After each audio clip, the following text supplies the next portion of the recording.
Just sign it. It's a formality. That's what my husband said as he slid the papers across the kitchen table, his voice tight, eyes refusing to meet mine. His mother stood behind him, arms crossed, watching me like a hawk. I remember my hands shaking so badly the pen rattled against the paper. I hadn't even finished reading the first page when she snapped, "Don't be dramatic. Everyone signs these." Something in my chest dropped. The room felt smaller. The air felt thick. I asked what exactly I was signing, and my husband sighed like I was the problem. "It's just to make things easier," he said. "For the family." "For which family?" I asked, my voice barely steady. That's when my mother-in-law leaned forward and smiled, not warmly, not kindly. "If you don't trust us," she said, "maybe you shouldn't be part of this marriage at all." The word marriage hit like a threat, not a promise. I looked at the papers again. Legal language. Dense paragraphs. Words like assets, authority, consent. My stomach twisted. I tried to stand up, but my husband blocked the chair with his knee. "Let's not make a scene," he whispered sharply. "Just sign it so we can move on." My heart was pounding. I felt cornered. Trapped. Two people I was supposed to be safe with were closing in, rushing me, pressuring me, acting like my fear was inconvenient. I realized then, this wasn't about paperwork. This was a trap, and they were absolutely sure I was too scared, too naive, too obedient to notice. They were wrong. I met my husband, Jason, when I was 27. He was charming in a quiet, dependable way, the kind of man who listens more than he talks and makes you feel safe just by being nearby. After a few messy relationships, that felt like stability, and I clung to it. We dated for 2 years before getting married, and during that time I noticed one constant presence in his life, his mother, Linda. At first, Linda seemed helpful. Too helpful. She called every day. She knew our plans before I did. She had opinions about everything, where we should live, how we should spend money, even what kind of curtains were appropriate. Jason always brushed it off with, "That's just how she is.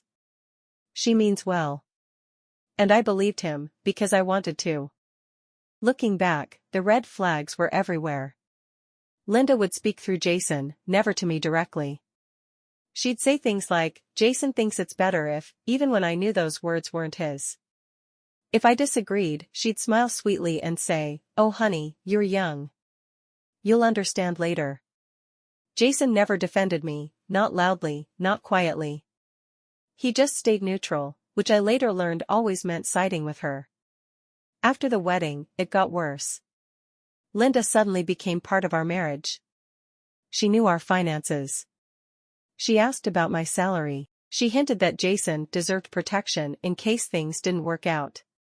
I felt uneasy, but every time I tried to talk to Jason, he'd sigh and say I was overthinking it. "She's just trying to help us," he'd repeat. I didn't realize then that what she was really doing was positioning herself for control.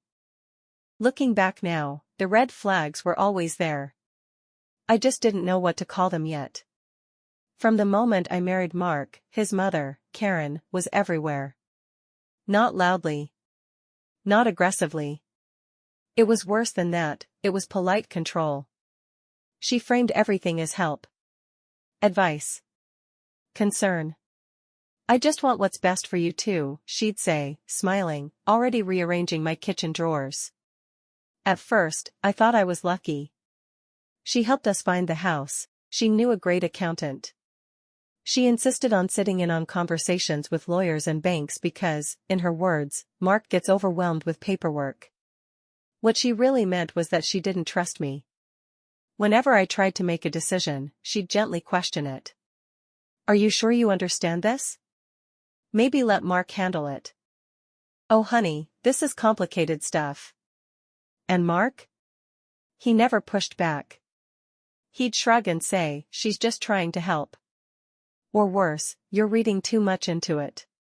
Karen had a way of making me feel small without raising her voice. She'd praise me in public, "She's so sweet," and undermine me in private. If I disagreed with her, she'd sigh dramatically and say I was being emotional. If I set boundaries, she'd act wounded, like I'd personally betrayed her. Slowly, decisions stopped feeling like mine. Conversations happened without me. Papers appeared already prepared, and every time I hesitated, Karen would lean in and say, softly but firmly, "Trust us. We know what we're doing." I didn't realize then that every favor came with a string. And those strings were tightening, quietly, around my life. I didn't realize how trapped I was until I started replaying the last 2 years in my head. After we got married, everything slowly shifted out of my hands and into hers. At first it was framed as help. "Let Mark focus on work," my mother-in-law, Linda, would say. "I'll handle the boring stuff. Bills. Insurance. Mortgage paperwork. Taxes." Things I trusted my own husband with, but somehow, she always ended up between us. When we moved into the house, it wasn't our house. It was temporary, she said. Easier if it was in her name for now. Mark agreed without even looking at me. When I hesitated, Linda smiled like I was a child. "Sweetheart, this is how families protect each other." I quit my job after our baby was born. That decision haunted me later. Suddenly, Mark was the only income. The accounts were joint, but Linda had access in case of emergencies. Every important document seemed to pass through her hands first. I stopped being asked. I was told. Anytime I questioned something, I was made to feel dramatic. "You're imagining problems," Mark would sigh. "Mom knows what she's doing."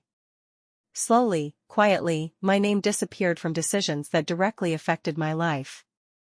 I didn't notice the cage being built, because it was wrapped in the language of family, love, and security. By the time those papers appeared in front of me, I wasn't just scared. I was dependent. No savings. No lawyer. No separate accounts. And the two people I trusted most were sitting across from me, insisting this was for my own good. That's when I understood, this wasn't help anymore. It was control. That's when everything started accelerating in a way that felt deliberate. Suddenly, there were deadlines. Mark stopped asking and started telling. "Mom says we need to sort this out by Friday. The bank needs those signatures immediately. If we don't act now, we could lose everything." Every conversation turned into pressure.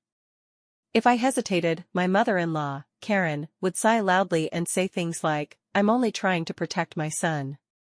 Or worse, "If you trusted us, this wouldn't be so hard." She framed my fear as selfishness, my questions as betrayal. They started cornering me together.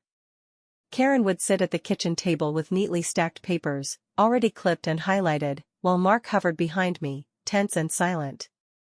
The room felt smaller every time. I remember my hands shaking as I flipped pages filled with legal language I didn't fully understand. When I asked for time to read or talk to a lawyer, Karen's smile vanished. That's when the threat stopped being subtle. "If you don't sign, maybe Mark should rethink this marriage. We're the reason you have this roof over your head. Don't make this ugly." I wasn't screaming or crying yet. I was numb. Trapped between a husband who wouldn't defend me and a woman who knew exactly how much power she had. I could feel the walls closing in, like every path forward led to loss. And they knew it. Every time I hesitated, every time my stomach tightened and my hands shook, they acted like I was the problem. "You're being dramatic," my husband sighed, rubbing his temples like I was exhausting him. "Why do you always assume the worst?" his mother added, her voice syrupy and calm. "This is just paperwork. Adults do this all the time." If I asked a question, they exchanged looks. If I asked for time, they laughed softly. If I asked to show the documents to a lawyer, the room went cold. My mother-in-law leaned closer to me and said, almost kindly, "Sweetheart, if you don't trust your own husband, maybe the issue isn't the papers." That sentence messed with my head more than anything else. They kept repeating the same lines, over and over, until I started doubting my own instincts. "You're emotional. You don't understand finances. You always overthink. This is why we're trying to help you." At one point, my husband snapped, "Do you want to ruin our marriage over a misunderstanding?" That's when fear crept in. Not just fear of losing money or a house, fear of being labeled the crazy wife. The difficult one. The obstacle. I remember staring at the signature line, my vision blurring, my heart racing, while they stood on either side of me like guards. Smiling. Patient. Certain. They didn't yell. They didn't threaten outright. They did something worse. They made me feel small. Ignorant. Ungrateful. Like saying no would prove everything they secretly thought about me was true. And for a terrifying moment, I almost believed them. Something inside me finally went quiet, and that scared me more than the shouting ever had. After weeks of being told I was overreacting, too emotional, and bad with adult decisions, I stopped arguing. I nodded. I said, "Okay." I let my husband, Mark, and his mother, Linda, believe they'd worn me down. But in that silence, my mind started working in a way it hadn't before. I began replaying every conversation. Every rushed signature they'd asked for. Every time Linda said, "This is just temporary," while sliding another document across the table. I noticed how Mark never explained things fully anymore, just repeated his mother's words like a script. I noticed how the deadlines were always sudden, always urgent, always framed as my fault if I hesitated. Late at night, I lay awake listening to Mark breathe beside me, wondering when my marriage had turned into a negotiation I wasn't allowed to understand. I started Googling phrases from the paperwork. I read forums. I learned what certain clauses actually meant. My hands shook the first time I realized how much power those documents would give them, and how little they would leave me with. I didn't confront them. Not yet. I smiled at breakfast. I thanked Linda for her help. But inside, a knot of suspicion tightened. For the first time, I wasn't asking how to keep the peace. I was asking a different question entirely: why were they so desperate for my signature? I remember that evening in detail. The house was quiet, too quiet. My husband was late, and my mother-in-law accidentally took the documents with her, saying she'd explain everything tomorrow. And that's when something clicked inside. I couldn't wait any longer. I took out my phone and started reading. Just reading. File names, legalese, words I'd previously ignored because people had told me, "This isn't for you, you wouldn't understand anyway." But I understood. Slowly. Painfully. This wasn't just a family document. It was a waiver of rights. Of housing. Of a share. Of protection. Everything we supposedly built together legally ceased to be mine the moment I signed it. A chill ran through me. My hand started shaking. I reread one clause 3 times. Then again. It was written there, in black and white, that if I divorced, I would be left with nothing. No compensation. No right to remain in the house. Not even temporary support. And the worst part was, my husband's signature was already there. That's when the fear gave way to something else. Not hysteria. Not panic. But clarity. Sharp, almost painful clarity. This wasn't a misunderstanding. This wasn't concern. This was a trap. Planned. Cold. And they were sure I wouldn't notice. I closed my phone, exhaled, and for the first time in a long time, I thought not about how to please them, but about how to save myself. When I finally realized what they were trying to force me to sign, something inside me snapped. It wasn't like in the movies, no screaming, no breaking dishes. First came the cold. A real, sticky fear that rises from your stomach to your throat. My hands were shaking, but I tried not to show it. I sat on the edge of the bed and stared into space, while their words replayed over and over in my head. "It's just a formality, you trust us, you're too emotional." It wasn't just the documents that hurt me. The most terrifying thing was the realization that my own husband had looked me in the eye and lied. That his mother had smiled at me while essentially laying the groundwork to leave me with nothing. I felt stupid, used, small. A nasty feeling of shame arose, How could I have not seen this before? I barely slept at night. My heart was pounding, my head was a mess. I imagined the worst-case scenarios, being left homeless, penniless, without a voice. Sometimes I would feel a surge of rage, so intense that I wanted to storm into the living room and throw those papers in their faces. But I held back. Because I knew that if I exploded now, I would lose. Instead, I began to remain silent. Observe. Remember. And it was in this silence, amidst fear and betrayal, that something new began to form within me. Not hysteria. Not weakness. But a cold, very clear determination. I didn't confront them. Not yet. That was the hardest part, pretending everything was fine while my stomach was in knots. I smiled when my husband asked, "So, we're good now, right?" I nodded when my mother-in-law said, "See? This is what responsible adults do." I even joked back, forcing my voice to stay light, forcing my hands not to shake. Inside, I was terrified, but also wide awake for the first time in months. I told them I needed a little time to process before signing the final copies. I said I wanted to reread everything carefully, just to be sure I understood. My husband rolled his eyes but agreed. His mother hesitated for half a second, just long enough for me to notice, then said, "Of course, sweetie. Take your time." That pause told me everything. From that moment on, I became an actress in my own marriage. I listened more than I spoke. I asked innocent questions. I took notes. I watched how they exchanged looks when they thought I wasn't paying attention. I memorized their stories, especially where they didn't match. At night, lying next to my husband, I stared at the ceiling and planned. Not revenge. Survival. I quietly gathered documents they'd left lying around. I photographed emails. I checked dates, signatures, clauses I hadn't noticed before. Every small detail made the picture clearer and uglier. They thought I was scared enough to fold. They thought compliance meant surrender. What they didn't realize was this: I wasn't playing along because I was weak. I was buying time. And time, I was about to learn, was the one thing they had underestimated. That night, after I pretended to agree and watched them finally relax, I didn't sleep. I sat in the bathroom with the door locked, rereading the copies I'd secretly photographed. The language wasn't complicated, it was deliberately vague. That was the first crack. The next morning, I called a lawyer I found through a women's legal aid clinic.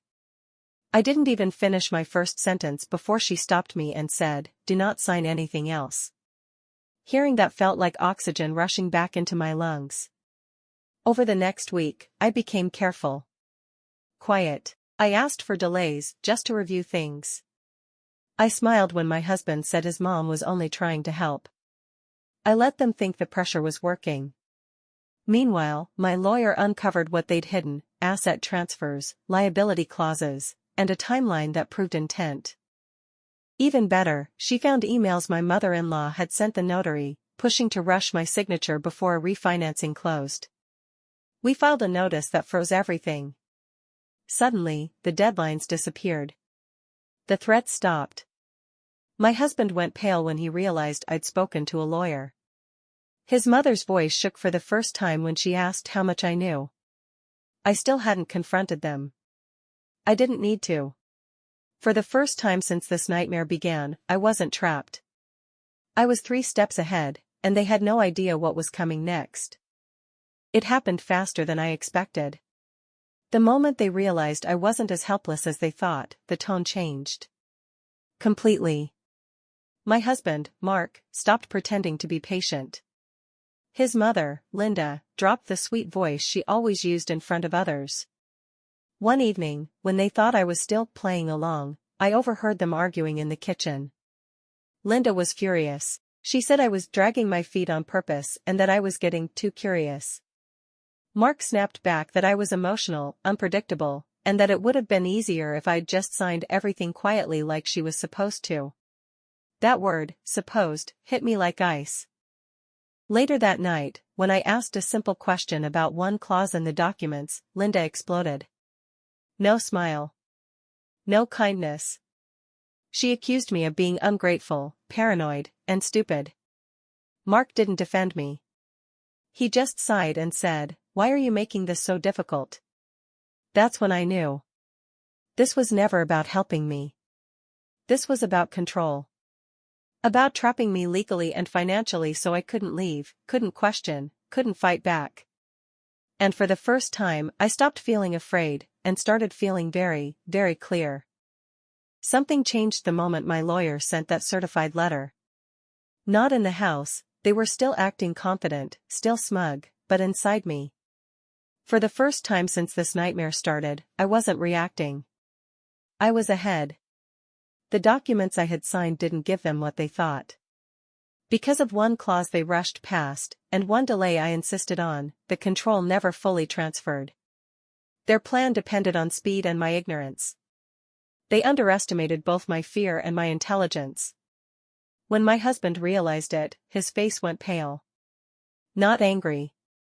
Not loud. Just scared. His mother tried to take over, raising her voice, demanding explanations, threatening lawsuits she clearly didn't understand. And that's when I saw it clearly, the power had shifted, and they felt it. I didn't argue. I didn't cry. I didn't explain. I simply said, calmly, "Any further communication goes through my attorney." That sentence hit harder than any scream ever could. They had built a trap assuming I was weak. They forgot that cornered people don't always break. Sometimes, we get very, very smart. The fallout didn't come all at once, it unraveled in stages, and watching it happen was surreal. Once my lawyer formally notified them that the documents were invalid and that their actions bordered on coercion and fraud, the tone in the house changed overnight. My husband, Mark, stopped pretending this was all a misunderstanding. He went quiet. Avoidant. Suddenly working late. Suddenly not looking me in the eye. My mother-in-law, Linda, reacted very differently. She exploded. She called me ungrateful, hysterical, manipulative. She told extended family that I had turned on them and was trying to steal from her own husband. But this time, her words didn't land the way they used to. Because now there were emails. Witnesses. Timelines. And a lawyer who wasn't intimidated by her sharp voice or fake tears. The real consequence hit when Mark realized he was exposed too. The financial protections his mother promised him? Gone. The leverage he thought he had over me? Gone. And worst of all for him, control slipped through his fingers. He wasn't the calm, reasonable one anymore. He was just another adult who signed papers he didn't understand and trusted the wrong person. Linda lost her influence fast. Family members started asking questions. Some distanced themselves quietly. Others stopped answering her calls altogether. She hated that more than anything, being ignored. As for me, I walked out of that house legally protected, financially intact, and emotionally lighter than I'd felt in years. I didn't win by yelling. I won by staying calm long enough to see the trap, and stepping out of it. Looking back now, what scares me most isn't how close I came to losing everything, it's how easily I was convinced to doubt myself. For a long time, I believed that being a good wife meant staying quiet, trusting blindly, and letting other people decide what was best for me. I was taught that questioning my husband or my mother-in-law meant I was ungrateful, dramatic, or unstable.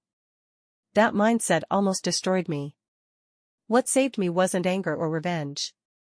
It was the moment I finally trusted the quiet voice inside me that said, "Something isn't right." I learned that love doesn't require fear, pressure, or secrecy.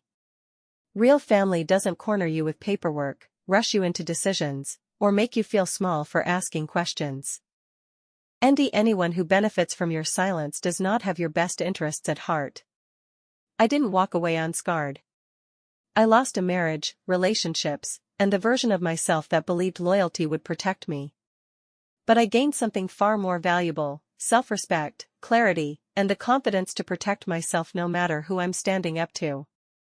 If you're reading this and you feel trapped, confused, or pressured by a spouse or in-laws, pause. Ask questions. Get independent advice. Trust your instincts. Silence is not peace, and compliance is not love. Sometimes the bravest thing you can do isn't to fight loudly, it's to stay calm, get smart, and choose yourself. 1963.